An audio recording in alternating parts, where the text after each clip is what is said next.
महात्मा रामचंद्र बड़े सुख से पंचवटी में रहने लगे। शरद ऋतु बीत जाने पर हेमंत ऋतु आई। एक दिन प्रातःकाल स्नान करने के लिए रमणीय गोदावरी के घाट पर जा रहे थे। उनके साथ सीता भी थीं। हाथ में कलश लिए हुए महाबली लक्ष्मण भी उनके पीछे जा रहे थे। मार्ग में लक्ष्मण ने कहा, भाई, जो समय आपको बहुत प्रिय है वह हेमंत ऋतु आ गई है। इस समय मनुष्यों की सब कामनाएं पूर्ण हो जाती हैं। दही, दूध और घी अधिक होता है और राजा विजय की इच्छा से यात्रा करते हैं। सूर्य दक्षिण दिशा को चले गए हैं। यति बिना सिंदूर की स्त्री के समान उत्तर दिशा शोभित नहीं होती। हिमवान पर्वत हिम की खान है। इस समय सूर्य के बहुत दूर होने से उसका नाम सार्थक हो रहा है। दोपहर के समय चलने में सुख होता है। धूप अच्छी लगती है और वृक्षों की छाया तथा जल अच्छा नहीं लगता। सूर्य का तेज सहने योग्य हो गया है। सर्दी अधिक होती है। अधिक जाड़े के कारण इस समय वन में मनुष्य नहीं देख पड़ते। रात में बाहर कोई नहीं सोता। इस पौष के महीने में रात धुंधली रहती है। ठंडी हवा चलती है और रात बड़ी होती है। चंद्रमा का सौभाग्य सूर्य को प्राप्त हो गया। मनुष्य को जैसा प्रेम चंद्रमा से था, अब वैसा सूर्य से हो गया है। बर्फ के कारण सूर्य का मंडल धुंधला हो गया है। जिस प्रकार श्वास के लगने से दर्पण धुंधला हो जाता है, उसी प्रकार चंद्रमा का प्रकाश मलिन हो गया। बर्फ के कारण मलिन हो जाने से पूर्णमासी की भी रात शोभित नहीं होती। जिस प्रकार पार्वती और नंदी के साथ स्नान करके रुद्र शोभित होते हैं, उसी प्रकार लक्ष्मण और सीता के साथ स्नान करके रामचंद्र शोभित हुए।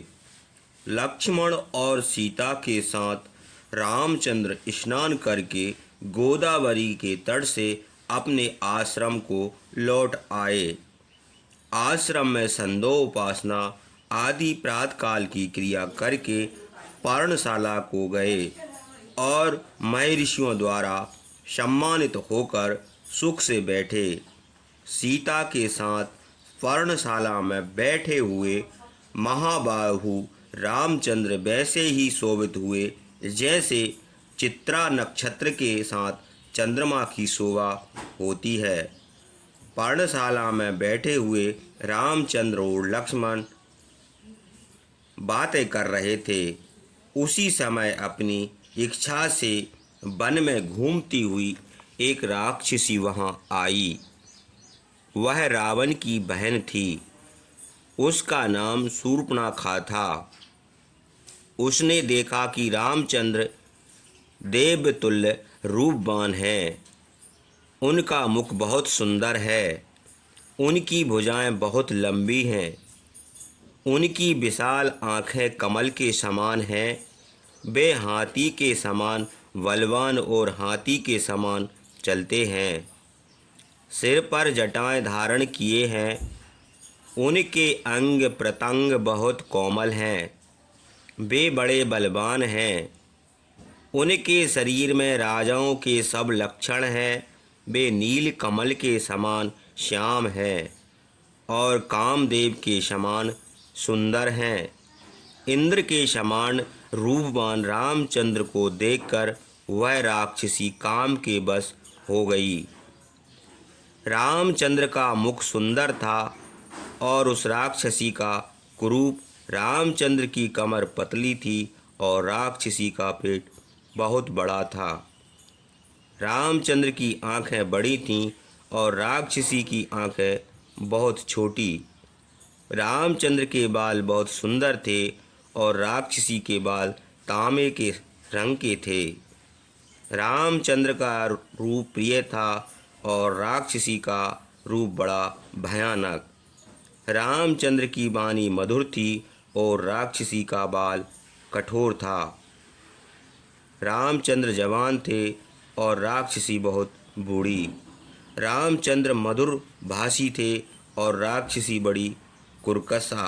रामचंद्र सदाचारी थे और राक्षसी दुराचारणी। रामचंद्र देखने में जैसे प्रिय थे वैसे ही वह राक्षसी भयानक थी। वह काम के बस होकर रामचंद्र से कहने लगी, तुम धनुष बाण लेकर जटाएं धारण करके तपस्वी के वेश में स्त्री के साथ इस देश में जहाँ राक्षस रहते हैं क्यों आए हो? यहाँ आने का तुम्हारा क्या प्रयोजन है? ठीक ठीक बताओ। शूर्पणखा की यह बातें सुनकर शत्रुनाशन रामचंद्र सरल स्वभाव से अपना हाल बताने लगे। देवता के समान पराक्रमी दशरथ नाम के एक राजा थे। मैं उनका ज्येष्ठ पुत्र हूँ। मेरा नाम राम है। यह मेरे छोटे भाई हैं। इनका नाम लक्ष्मण है। यह मेरे बड़े भक्त हैं। यह जनक की पुत्री और मेरी भार्या है। इनका नाम सीता है। मैं माता पिता की आज्ञा से धर्म का पालन करने के लिए वन को आया हूँ। अब मैं तुम्हारा परिचय सुनना चाहता हूँ। तुम कौन हो? तुम्हारा नाम क्या है? किसकी पुत्री हो और किसकी पत्नी? हे सुंदरी, मुझे तो जान पड़ता है कि तुम राक्षसी हो। तुम यहाँ किस प्रयोजन से आई हो? ठीक ठीक कहो।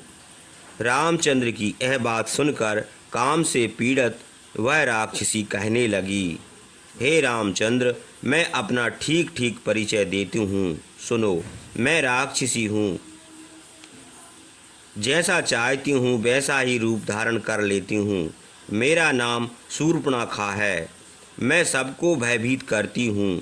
इस वन में अकेली घूमती हूँ। मेरा भाई का नाम रावण है। शायद तुमने उसका नाम सुना भी होगा। मेरे दूसरे भाई का नाम कुंभकर्ण है। वह भी सुना होगा। वह हमेशा सोता रहता है और बड़ा बलवान है। मेरे तीसरे भाई का नाम विभीषण है। वह बड़ा धर्मात्मा है। राक्षसों के जैसे उसके आचरण नहीं है। खर और दूषण भी मेरे भाई हैं। उनका पराक्रम संसार में प्रसिद्ध है। हे पुरुष श्रेष्ठ रामचंद्र, आज पहली ही बार तुमको देखकर उन सब की परवाह ना करके मैं तुमको अपना पति बनाने के लिए तुम्हारे पास आई हूँ। मैं बड़ी बलवती और अपनी इच्छा से सर्वत्र घूमती हूँ। तुम बहुत दिनों के लिए मेरे पति बनो। सीता को लेकर क्या करोगे? यह सीता बड़ी कुरूपा है। तुम्हारे योग नहीं है। मुझे देखो, मैं सुंदरी होने के कारण तुम्हारे अनुरूप भार्या हूँ। मैं तुम्हारे इस भाई को और इस मानुषी कुरूपा अस्थि भयानक रूप वाली और पतली कमर वाली सीता को खा लूँगी। उसके बाद तुम काम भोग में तत्पर होकर मेरे साथ अनेक वनों और पर्वतों के शिखरों को घूमते हुए दंडक वन में घूमो। शूर्पणखा की यह बात सुनकर बोलने में चतुर रामचंद्र ने हंसकर उसे उत्तर दिया। रामचंद्र ने मुस्कुराकर मधुर शब्दों में काम के वशीभूत शूर्पणखा से कहा, हे सुंदरी, मेरा तो विवाह हो गया है। यह सीता मेरी प्रिय भार्या है। तुम्हारे समान स्त्रियों के लिए सौत का होना बड़े दुख की बात है। ये मेरे छोटे भाई श्रीमान लक्ष्मण सचरित्र, शीलवान, प्रियदर्शन और बलवान हैं। इनका विवाह नहीं हुआ है। इनके स्त्री नहीं है।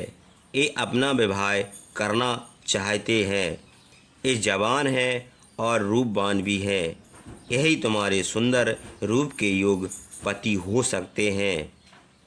हे विशाल नेत्रों वाली, जिस प्रकार सूर्य की प्रभा मेरु पर्वत पर रहती है, उसी प्रकार तुम मेरे भाई को पति बनाकर बिना शौच की रहोगी।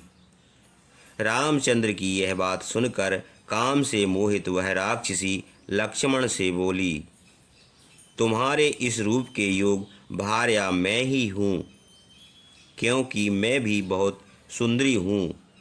तुम मेरे साथ सुख से इस दंडक वन में विचरोगे। शूर्पणखा की यह बात सुनकर बोलने में चतुर लक्ष्मण ने मुस्कराकर कहा, हे सुंदरी, मैं दास हूँ। तुम मेरी भार्या होकर दासी होने की इच्छा क्यों करती हो? मैं अपने बड़े भाई रामचंद्र का दास हूँ। हे विशालाक्ष, तुम मेरे बड़े भाई रामचंद्र की दूसरी भार्या बनो। ये ऐश्वर्यवान है, इनसे तुम्हारे सब मनोरथ सिद्ध होंगे। ये तुमको पाकर इस कुरूपा अस्थि भयानक रूप वाली पतली कमर वाली बूढ़ी स्त्री को त्याग कर तुम्ही से प्रेम करेंगे। हे सुंदरी, तुमको पाकर कौन बुद्धिमान मनुष्य इस सुंदर रूप का अनादर करके मानुषी स्त्री पर आसक्त हो सकता है?